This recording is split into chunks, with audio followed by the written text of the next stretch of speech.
Everybody has a story. And today I'd like to share mine with you.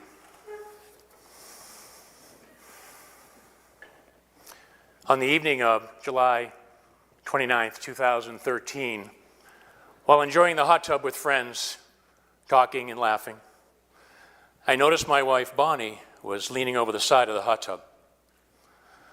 I went over to check on her, and when I turned her around, I knew something was terribly wrong.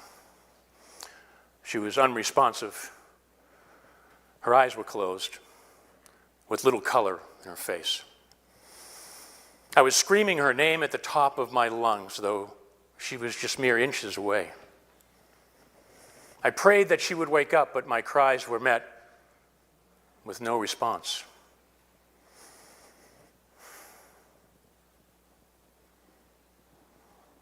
We called 911. Paramedics arrived within minutes, and they got her to the hospital. As you can imagine, it was total chaos when we arrived there. They rushed Bonnie back into the trauma room. I followed behind until they left me in the waiting room. Sitting there in my still wet bathing suit, rocking in the hard and uncomfortable chair, I recited the Serenity Prayer again and again.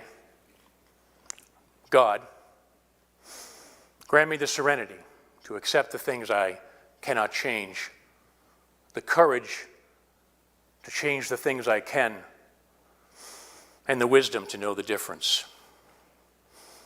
I first learned that prayer when I entered the rooms of Alcoholics Anonymous back in 1993 and started my journey with sobriety.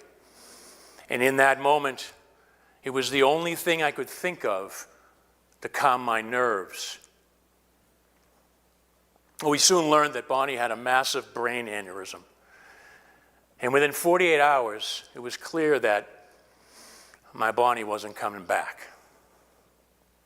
I laid next to her, my hand on her chest. I felt her chest as it rose lower each time, slower and slower, till there was no more. On July 31st, 2013, Bonnie took her last breath. Now, in that moment, I called on the resilience that I had developed going through the adversity that I had in my life. Now, resilience can be defined in many ways. For me, it's the ability to bounce back even stronger when life challenges you with new purpose and perspective. You see, up till that point in my life, I had already confronted addiction, depression, and thoughts of suicide. And now, my resilience was kicking in to get me through this. A Harvard medical study in 2017 cited that the lack of resilience can lead to chronic stress and be associated with high blood pressure, depression, addiction, and even heart disease. Well, knowing this all too well, it became my mission to help others build resilience and overcome adversity. I became obsessed with trying to find out how we build resilience. And I started my journey to find my why, my spark. Now, in that process, I developed the AAA formula to help others overcome adversity and build resilience for whatever comes next in life. Now, I can tell you that this takes work, and it doesn't happen overnight. But if you do the work, you will get through anything in life and be ready for whatever life has in store for you. The first A is to accept. Here we accept our adversity. Well, it's here to make us stronger and not break us. And we trade our expectations for acceptance. I learned that the expectations we put on ourselves has a profound ability for our ability to accept that where we are is exactly where we need to be.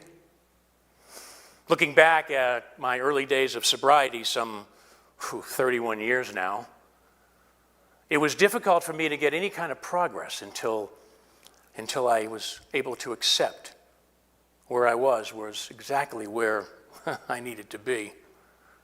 To surrender, but never give up. That mindset, that act of surrender, that gave me what I needed to embrace the process and continue to conquer my addiction every day, one day at a time. The second A is to appreciate. Here we thank our adversity. It is here to make us stronger and not break us, for sure. In fact, it can have many positive effects in our life. Adversity makes us stronger. It helps us build new prospects, new developments, right?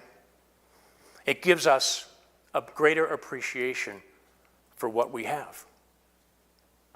Now, in my early 20s, I became legally blind in the left eye from a rare eye disease. Now, I was fortunate enough to get a donor transplant. Today, I have no long-term effects. Well, I learned to appreciate the gift of sight and the miracle of modern medicine. Today, I'm grateful to move forward with that new perspective and appreciation. Now, living in a state of gratitude also has some serious health benefits. Studies have proven that the brain cannot process fear or anger if you are in a state of gratitude. So, for me, living in gratitude lowers my stress and gives me the ability to build that strong foundation for good mental health. Okay, the third A. The third A is to assess. So we pull back and we see our adversity as a gift. We can only do this if we see our adversity as a positive motivator in our life. If we truly learn from the adversity, then we have the clarity and conviction to move forward. Now, let me tell you a story of how the AAA formula played out recently when life threw me yet another curveball. Moving to London on a business assignment in early 2020 proved to be, well, a bit of a challenge when COVID hit and the country went into lockdown. I had to accept that, that assignment's probably going to be a bit different than I expected. And I had to trade in my expectations of maybe traveling Europe for the next 2 years. I learned to appreciate the little things in life, like a walk in the park or the unexpected quiet of the city. And then applying the third A, I assessed what steps I needed to take in order to move forward and find my true purpose there. And that business assignment turned out to be one of the most impactful learning experiences of my life. So now you're probably wondering, how has my story unfolded today? Well, through this journey, I have found my spark.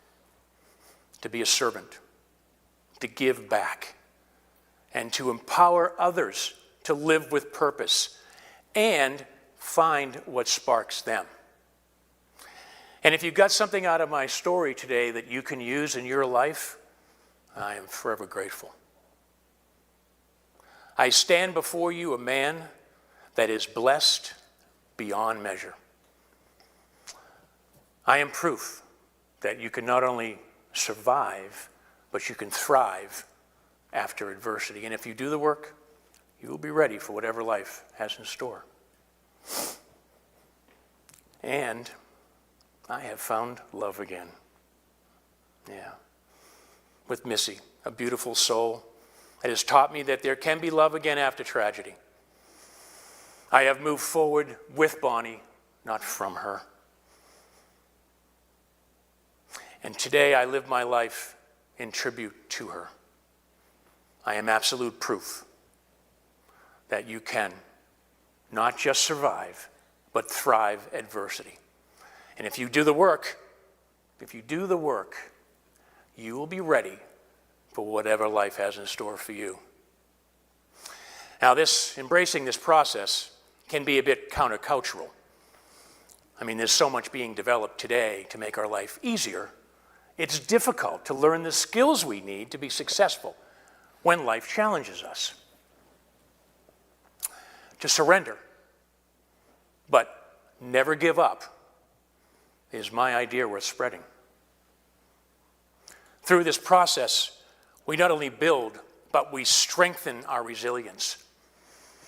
And once you have that, it will guide you and take you to places, well, that you could never imagine.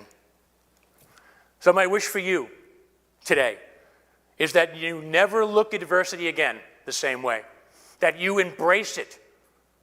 And by leaning into that adversity and accepting, appreciating, and assessing your options, you use that strength to be the person that you were meant to be. So I ask you to surrender, but never give up. And in that process, you will discover your spark. Thank you.